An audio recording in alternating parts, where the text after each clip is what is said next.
So now we are recording. This don't make no sense. The camera looks on the better. phone. Yeah, exactly. Don't take off your clothes, though. No mic shit. Alright, I don't know.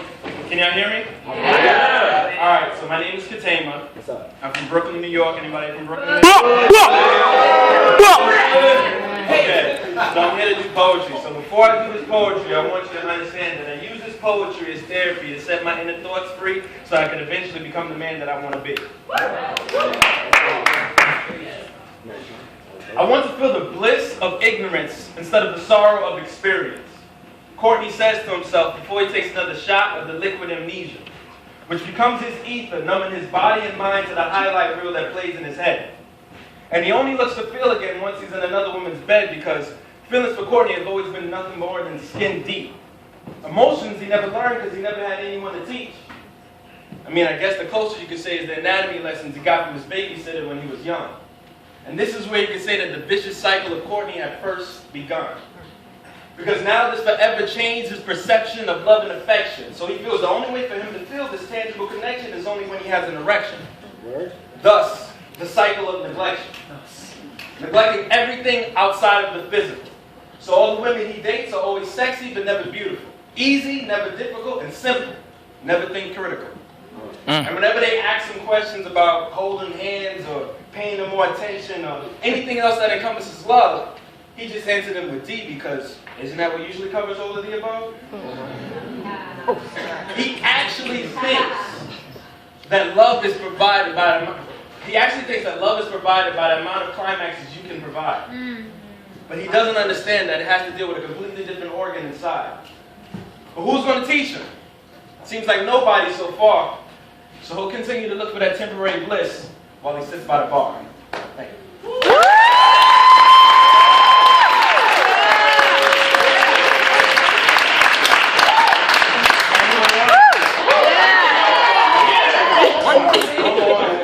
I did this one a couple of weeks ago, okay? This paycheck to paycheck shit ain't no joke. Every time I look at my bank account, I'm about to have a stroke. I cannot wait for the day that I can buy name brand cereals or get clothes from the clearance rack without any regret. At the end of this thing we call the struggle couldn't get here any quicker. But it seems that the light at the end of the tunnel has become nothing more than a flicker. Because apparently 56% of hiring managers don't pick resumes with stereotypically black names. And he don't get any blacker than mine. But why is it that people treat others who have a different name like it's a fucking crime? I'm sorry that when my parents were holding their first son, they didn't think to themselves, you know what? John. Let's make sure he gets a job. More concerned with protecting the precious gift, they actually gave me a name that means one who lives on a mountain with God. Bang, bang. Yeah. I've had friends, and even professors tell me to go by my middle name, and I just refuse. Because my name is something I hold dear to me. It's just a part of me I'm not willing to lose.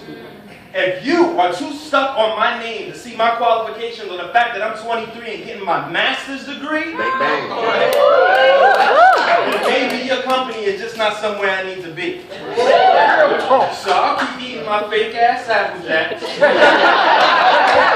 my fake ass Frosted Flakes, and that Honey Nut Cheerios without the B. Because I'd rather be broke and stand on my own 2 feet than compromise and work at your company on my knees.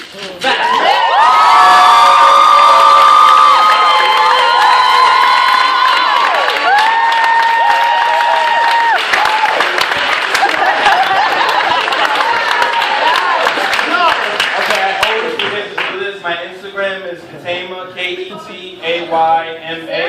number 13.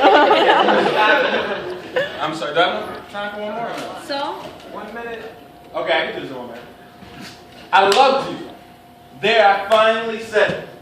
And not telling you before, I will always regret it. Fear had my tongue, I guess that's why I could never profess. I guess you're just trying to protect me from the consequences of what I had to confess. But I wasn't afraid that the feelings between us, I wasn't afraid that you didn't feel the same, because I want you to be nothing but truthful. I was actually more afraid that the feelings between us might be mutual. Which meant that not only my feelings were at stake, I mean, I can handle that, I've had my fair share of heartache. But breaking your heart is just a risk I'm not willing to take. So when I tell you that I'm not ready or I'm not there yet, believe it and let it be. Because how could I ever show you something that was never portrayed to me?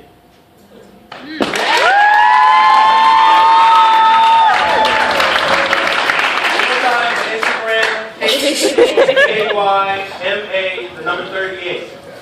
Thank you.